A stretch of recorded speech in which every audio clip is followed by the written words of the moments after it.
பைல்வான், புழு சட்டமாறன் எல்லாருமே எனக்கு சப்போர்ட்டா வந்து அறிக்கை விடுறாங்க. இந்த விஷயத்தை புரிஞ்சுக்காதவங்க தான் எனக்கு எதிராக இதை பயங்கரமா பிரபகண்டா படுத்திட்டு இருக்காங்க. இன்னைக்கு நேஷனல் லெவல்ல என்னை வந்து கொச்சப்படுத்துறாங்க. என்ன கொச்சப்படுத்தல, தமிழ் சினிமா நிருபர்கள் அத்தனை பேரையும் கொச்சப்படுத்துறாங்க. இது எல்லாத்துக்கும் காரணம் இன்னொரு சாராரான தமிழ் சினிமா நிருபர்கள் தான். என்னன்னா எங்களுக்குள்ளார சில சங்கம் ரீதியான குரூப்பிசம். நான் அதை வந்து என்னைக்குமே அப்படி நினைச்சதே இல்லை. இன்னொரு சங்கத்தில் இருக்கவங்களுக்கு பிரச்சனைலாம் நான் குரல் கொடுத்துருக்கேன். அவ்வளோ ஏன் கொரோனா அப்போ அவ்வளோ உதவிகள், லெட்டர் எழுதினது நம்ம எல்லா சங்கத்துக்கும் அவ்வளோ உதவிகள் கிடைக்கும். காரணமா இருந்தவன் தல அஜித், சும்மாலாம் சொல்லக்கூடாது, அப்படி உதவி பண்ணாரு. முதல் கொரோனாவுக்கு உதவி பண்ணாரு, ரெண்டாவது கொரோனாவுக்கு கேட்காம உதவி பண்ணாரு. ஒரே ஒரு லெட்டர் தான் நம்ம தான் அனுப்புனது. ஓகேங்களா?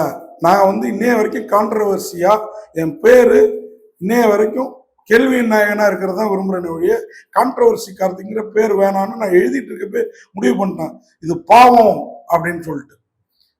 ஏன்னா எனக்கு பையன் அப்படி பிறந்த பிறகு எனக்கு அந்த ஞானோதயம் வந்து கூட வச்சுக்கோங்களேன். நான் பேச ஆரம்பிச்ச பிறகு எனக்கு இப்போ பெரிய பெரிய நான் பேர் சொல்ல விரும்பல, நம்ம பத்திரிகையாளர் நம்ம கூட இருக்கிறவங்க தான், நான் காட்டி கொடுக்க விரும்பலன்னு வச்சுக்கோங்களேன். இவங்க எல்லாரும் பேசுறத விட தாண்டின விஷயம் எனக்கு தெரியும் சினிமாவில். நான் இன்னைய வரைக்கும் பேசவே இல்லை. ஏன்னா 32 வருஷம் பத்திரிகையாளரா நான் வேலை பார்க்காத பத்திரிகை விகடன் மட்டும்தான்.